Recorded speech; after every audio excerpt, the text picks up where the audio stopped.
నీ మహాకృప చేత, నీ ప్రేమ చేత, నీ దాసుడినైనా మరి పొద్దున ప్రాంతం నుంచి మొదలుగా నడిపించినావు. మా ఆత్మీయ జీవిత యాత్రలో నేను ఈ చివరి దినాల్లో 7 రోజులు ముందు కొనసాగాను. స్పష్టముగాను బాహాటముగాను మీరు మాతో మాట్లాడిన ప్రతి మాటను బట్టి నేను మకాలను నిజమైన ఈ పరీక్షలలో, ఈ ఆత్మీయ పోరాటంలో ముందు కొనసాగుతున్నప్పుడు మీరు మా కొరకు ఎన్నో వాగ్దానాలు ఇచ్చారు. అయితే ఈ శ్రమల మధ్య, ఈ కష్టాల మధ్య, ఈ ఇబ్బందుల మధ్య, ఇరుకుల మధ్య ఆ వాగ్దానాలను పక్కన పెట్టేసి లోక వైపు చూడడం ప్రారంభించాం. అయితే నాయన వాగ్దానాలు మనం చూడక ఆ వాగ్దానంలో జీవం ఉందని, ఆ వాగ్దానమైన దేవుడు నీవేనని మనం ప్రతిరోజు కూడా మనుషుల వైపు చదవకూడదు, రాజు వైపు చదవకూడదు, అధికారుల వైపు చదవకూడదు. ఎవరు వైపు చదవాలా? విశ్వాసం కర్తయ్య దాన్ని కొనసాగించబట్టి క్రీస్తు వైపు చూస్తూ. ఎందుకు నేను పిలిచింది ఆయన. ఈ భూ సంబంధం మనుషులు నేను పిలవలేదు, ఆయన పరిచయం నేను పిలుచుకుంది జీవోమల దేవుడు పిలుచుకున్నాను. మరి కొన్ని సందర్భాలు నేను కూడా నాకు కూడా పరిస్థితిని బట్టి ఇంకా తొందర కాలేదే, ఈ పని తొందర అయితే బాగుండు. వాస్తవానికి నేను ఒక సమస్యను బట్టి నేను ప్రార్థన చేస్తున్నాను. ఆ సమస్య వరకు ఒక వ్యక్తికి సహాయం చేస్తున్నాను. అయితే నా ఉదయం నేను ప్రార్థన చేస్తాను. ఏం చేస్తానంటే ఈ సమస్యను బట్టి ఆ వ్యక్తి సహాయం చేస్తే ఆ వ్యక్తి మహిమ వస్తుంది, కానీ దేవుడికి మహిమ వస్తుంది. కాబట్టి నాకు ఎవరు సహాయం చేయాలా? దేవుడు సహాయం చేయాలి. విషయం నేను దాన్ని డిస్టర్బ్ అవుతుంది. కానీ పశ్చాత్ దేవుడు అలా స్పష్టంగా నాకు ఈరోజు మాట్లాడాడు. ఎందుకంటే నిన్ను పిలిచిన వాడు, నిన్ను ఏర్పరుచుకున్నవాడు ఎవరు? దేవుడు. కాబట్టి నీకు సహాయం చేసేది ఎవరు? ఆయన.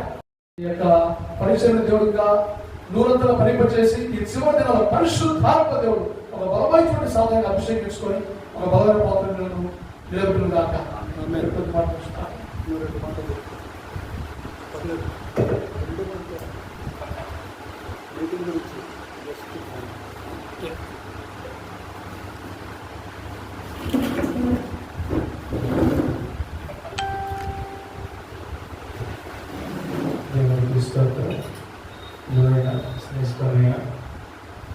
దేవుని యొక్క సంగతులు, దేవుని మాటలు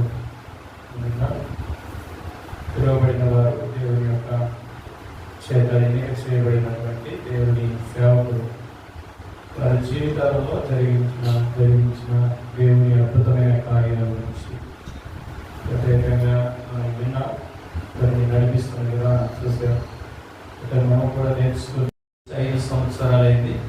పల్లెపల్లెకు సువార్త ప్రకటించుకుంటూ యూట్యూబ్లో కూడా పల్లెపల్లెకు సువార్త అనే యూట్యూబ్ ఛానల్ పెట్టుకొని ఏర్పాటు చేస్తూ సొంతంగా వ్యాపారం చేస్తూ సాపల వ్యాపారం చేస్తూ పల్లెపల్లెకు సువార్త పత్రికలు బయటకు పంచుతూ మీటింగ్లు పెడుతూ అక్కడ కొంచెం పరిచిన తర్వాత దేవుడు సంపూర్ణంగా పిలిచిన తర్వాత, స్థిరపరిచిన తర్వాత, దేవుడు మమ్మల్ని పోషిస్తున్న తర్వాత ఇక పూర్తిగా వ్యాపారాన్ని పక్కన పెట్టేసి ఫుల్గా దేవుని మీద ఆధారపడినప్పుడు ఒక్కొక్క కేజీ కొనుక్కున్న బియ్యాన్ని కాస్త ఈరోజు 50 కేజీల ప్యాకెట్లుగా దేవుడు పంపిస్తూ వచ్చాడు. అయితే ప్రతి ఆదివారం కూడా భోజనాలు ఏర్పాటు చేయడానికి, వచ్చిన 50 మందికి భోజనాలు పెట్టడానికి దేవుడు కృపనిస్తున్నాడు. 3 ప్రాంతాలలో ఆదివారం ఆరాధన జరపడానికి దేవుడు కృప చూపించాడు. అద్భుతంగా అనేక వ్యాధిగ్రస్తులను ఆయన స్వస్థపరుస్తూ, ఆయన బలపరుస్తూ అనేకుల జీవితాలు కనిపెడితే ఖచ్చితంగా ప్రత్యక్షతగా మార్చబడుతుందని చాలా చక్కగా వివరించాడు.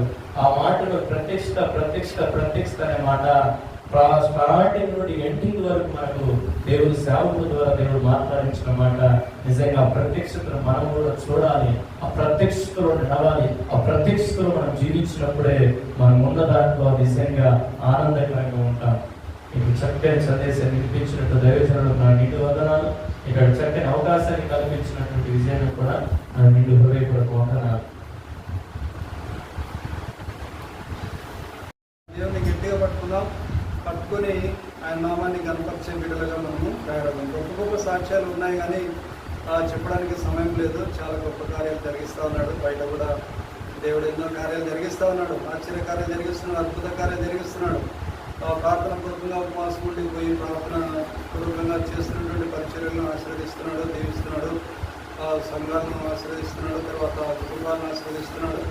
కాబట్టి ఆ ప్రకారంగా మన దైవజనులు మన దగ్గరికి రావడానికి తమ యొక్క అమూల్యమైనటువంటి సమయాన్ని మనకు అనుగ్రహించినందుకు అన్నగారికి వందనాలు తెలియజేస్తున్నాను. దేవుని యొక్క మన కృపచేత మనకు కొన్ని విషయాల్లో సహకారిగా కూడా నిలబడతారని చెప్పేసి ఆహ్వానిస్తున్నాను. కొన్ని విషయాల్లో సహకారి అంటే డబ్బు విషయం కాదు, డబ్బు మాత్రం ఎవరిని అడగను, దయచేసి అది జ్ఞాపకం ఉంచుకోండి. డబ్బు మాత్రం ప్రభుత్వం తప్ప ఎవరిని అడగను, అది మనం అందరం కూడా నేర్చుకున్నాం. కాబట్టి ఆ ప్రకారంగా